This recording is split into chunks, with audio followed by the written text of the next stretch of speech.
you'll hear people having these conversations that are like, oh, there's nothing new that's good anymore. Or, I don't know, I just don't know what's happened to indie rock. What's happened to music? People just, it's not like it was when I was in college. It's changed.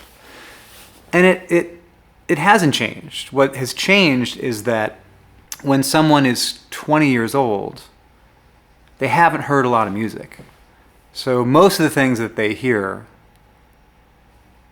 are new to them and exciting. But when you get to be 30, 40, 50, if you are a music fan and have continued to be a music fan, you have eventually heard so much music that there is a decreasing amount of music that is exciting to you, that feels new to you, because you've just heard a lot of music. It's not that there's not great music being made at this very moment.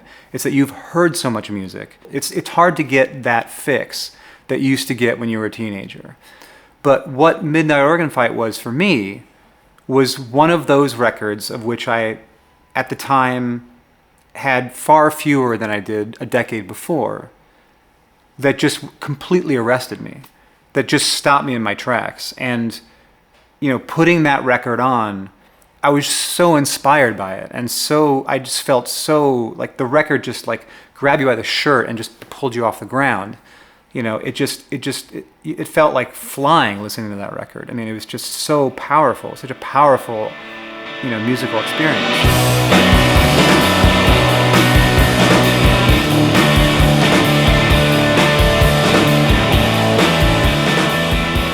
I picked up Frightened Rabbit, Midnight Organ Fight. I love the artwork. I had no idea that Scott did all the artwork, but I love the artwork. I'd read a couple of good things about it.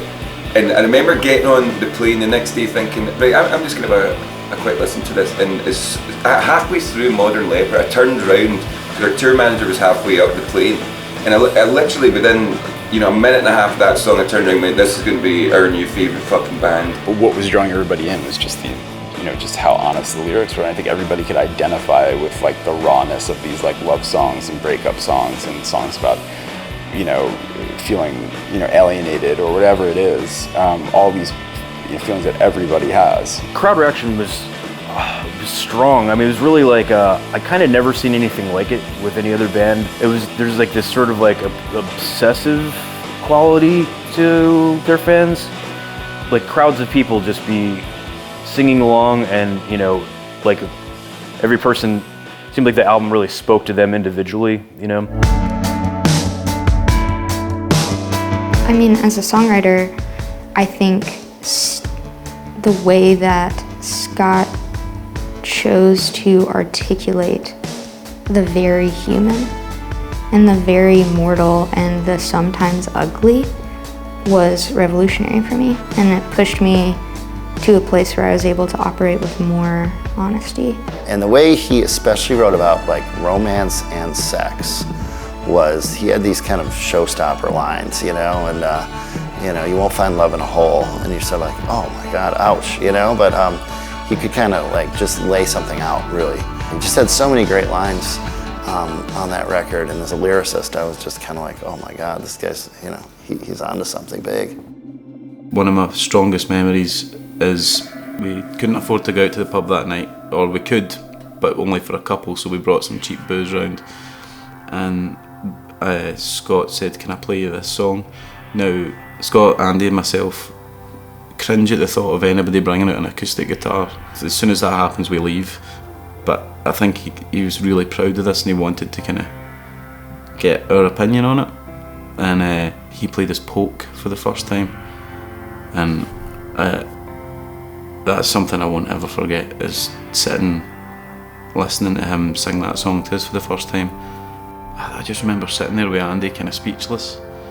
And then I think maybe Andy says, that's cool that you say cunt in that. It's like, alright Andy, Mr. Emotion. I'm sitting here nearly greeting at this song that he's played, and he's went, aye, it's good that you put cunt in there.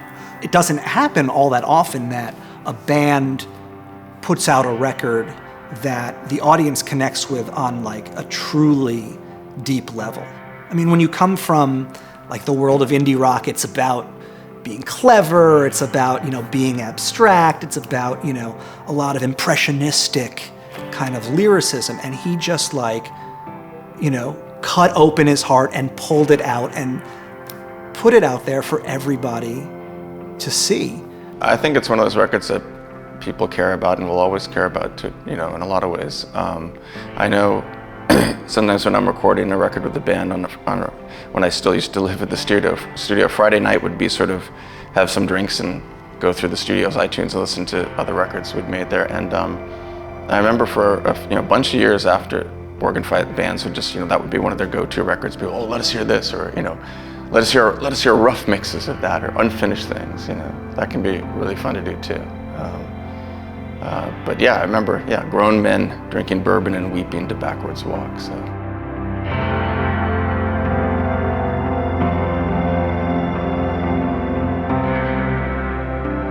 The way we got brought into the cover record was back in October of 2017.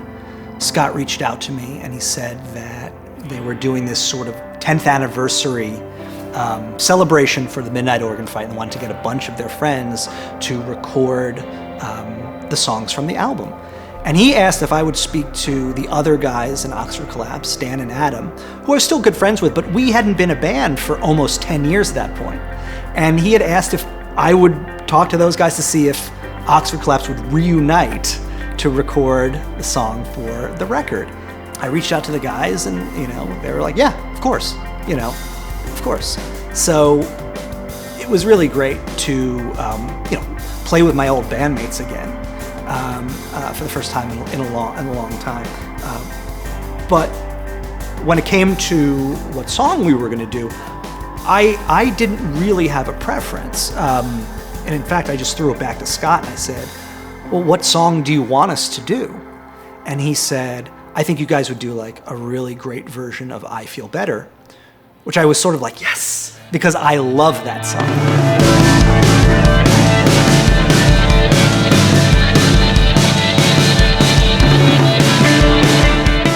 Scott direct messaged me or emailed me and said that they were doing this 10-year anniversary album and would I do a song, and I, cocky motherfucker, wrote back and I was just like, Backwards Walk means so much to me because, my friend Harris, blah, blah, blah, and I love it so much. And he said, well, my friend Katie Harkin is covering it and I'm really excited about that, but, maybe you can be some part of it. I go, I'll play the triangle, anything. So he connected us. Yeah. And I got to be a part of it.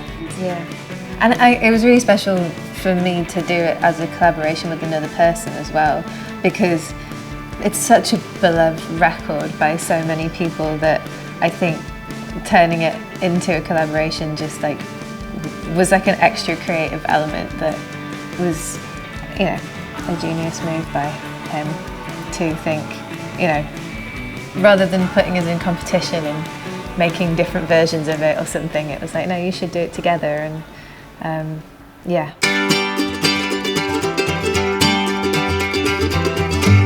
For me, I think back to when you cover a song, you should cover the things about it that you love, and you should use the moment of covering a song as a way of introducing people who maybe haven't heard the other song to hear it and to come back and appreciate the art that inspired it.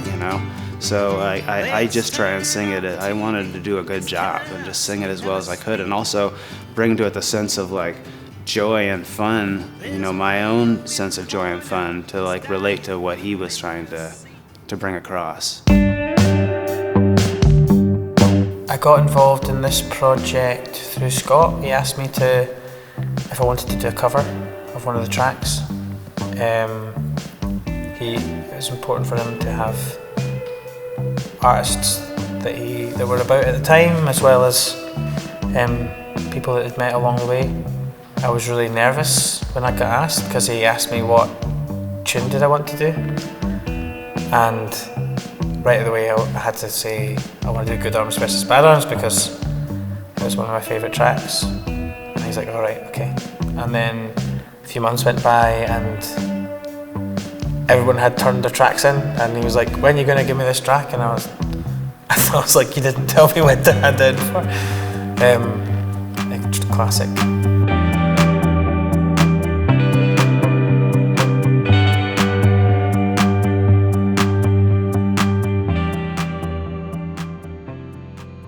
Yeah, my aha moment when I fell in love with that band was hearing My Backwards Walk, and it was a definitive moment of joy and anger that it was so well done. And when it came time to pick the songs for this album, and I asked him what was still available, and you know, he was letting everybody just pick what they wanted, even if they were doing doubles or whatever. But I was really excited that that one at the time had not been taken. So I was like, oh please, you know, let me try. You know, the boys approached us last year, I think the end of 2017, and they were putting a record together.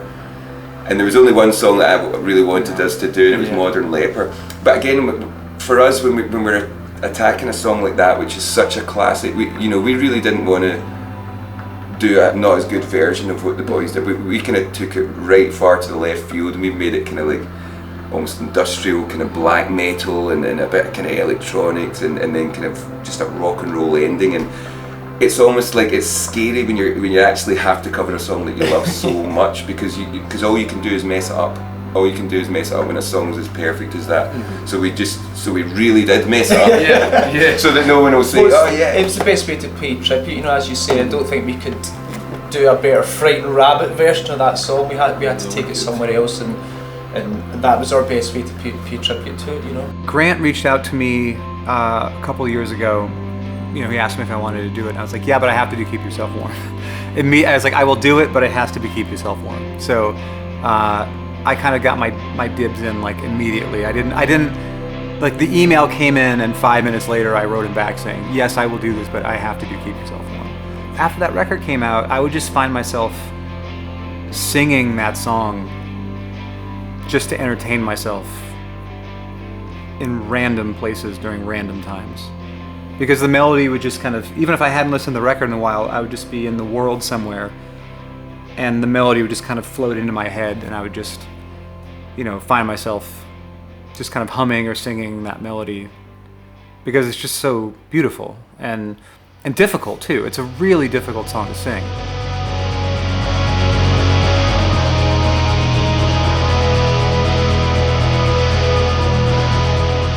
So we chose Floating in the Fourth. It's something I've got really mixed emotions about. When I look at the group of people that are involved in this record, and possibly the people that would be involved, could be involved with this record, I don't really think there's anybody else that could have done it. So maybe subconsciously that's why we chose it. I still feel very strange about it. I don't think I'll ever not feel strange at the fact that we are doing this song on this record. So I hope everybody understands why we've done it, because obviously we did it in January, a long time before we lost Scott. And we tried to do it like we used to do our old demos, because we would send demos back and forth to each other. That was a really exciting time actually, when we would send Scott a new song and Scott would send us a new song back. Like, it was like a kind of to and fro, but they were really rubbish shit recorded demos, but that were recorded in our bedrooms. But when I go back and listen to them now, they actually sound brilliant. There's loads of character to them, and they're really shit sounding, but there's wee bits of just, that sounds phenomenal. So we tried to, Andy recorded all the music in his bedroom like we'd done with the demos before we'd released any records. That was a nod to the time that we met each other. There's something really nice about that actually.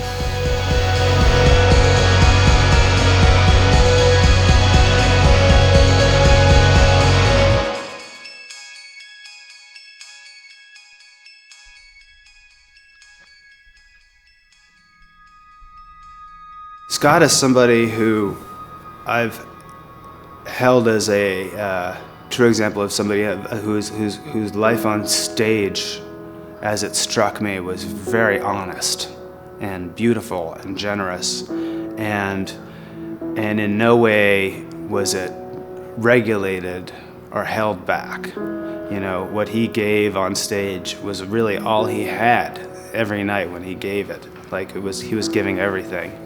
And so when I think of times on stage when I've, you know, thought about like giving less or been tempted to like hold back something, Scott is one of those people that jumps to my mind as a person that would counsel me to go all the way, you know? As they've been putting together the artwork, I was asked to write out a page, as long or short, about what the record and the song means to me. And a lot of what I wrote about then, which I can just sort of say again now, is that it challenged me. And it was really, it was important to hear somebody that was in my age range, that was taking chances sonically, that wasn't doing the exact thing that was just happening in indie rock at the time, that was allowing themselves to be vulnerable and not being ashamed of that. So ultimately the record was just an encouragement to go like, wow, we can still chase something like this, and I shouldn't be afraid to kind of wear the heart on the sleeve. So I think, and that's how his music and their music has always affected me up until the very last one in 2016, before we started writing our record. I remember him sending it to me and going like, you know, what a great challenge and rewarding gift to have a friend who continues to make stuff that's inspiring. I think being a part of this record's so special, obviously, because, you know, of what it means to not only us, but just so many people. And also in talking to Scott after, like, obviously it takes on a different meaning for all of us, you know, I think that are involved and everybody who's gonna listen to it. But knowing just even before what it meant to Scott, you know, and that he heard all of this stuff, I think that's like one of the really special things too, is just, you know, is just knowing that like he orchestrated all this, you know what I mean? This is like, yeah, this is all like his doing, you know? So it's like, it's great that we're a part of it and we're able to play it out. I think it's a massive honor. You know, we were talking about the other artists that also contributed to the Covers record that are people who I know, people who knew Scott, people who share this thread of connection to Frightened Rabbit's music. And it feels like a very meaningful way to honor the impact of that record on all of our lives and all of our songwriting. For me, being a part of this album it just feels like I get to be a part of this quilt, you know, that was created by Frightened Rabbit and was put through like the vision of Katie, you know, and like to just get to be a part of it is special for me. I'm proud but just also just kind of in this vortex of awe between him and her, you know. I'm so honored, and it kind of feels like I'm voting for this record. Like the time that, you know, is like I could do something or say something that would like pay tribute to that time and those people and those songs. Yeah, it just feels like, of course I wanted to do this. Of course I wanted to collaborate with you. Of course it's, you know, that's what you do, you vote, you know. Yeah. This is the thing that I love, and I'm voting for it. I'm pro. I'm voting for it. Mm-hmm. For me, as I look back on what that record meant in my life, it was one of those albums that, you know, reminded me of the power that music holds over me, and that I might not get the same rush from every record I listen to the way I did when I was a teenager, but that those records still exist in the world and those bands still exist in the world. If your ears are open and you're paying attention and you're listening, you will continue to have those relationships those powerful relationships with records and with bands the same way you did when you were a teenager. But you have to keep your ears open, and you have to keep looking and listening and recognizing that it's not going to happen with the same frequency as it did when you were younger. And so that record has now become one of these canonized albums in my life over the last 20 years where, you know, I put it on and I have a similar kind of relationship to it as I do with my favorite records from when I was a teenager.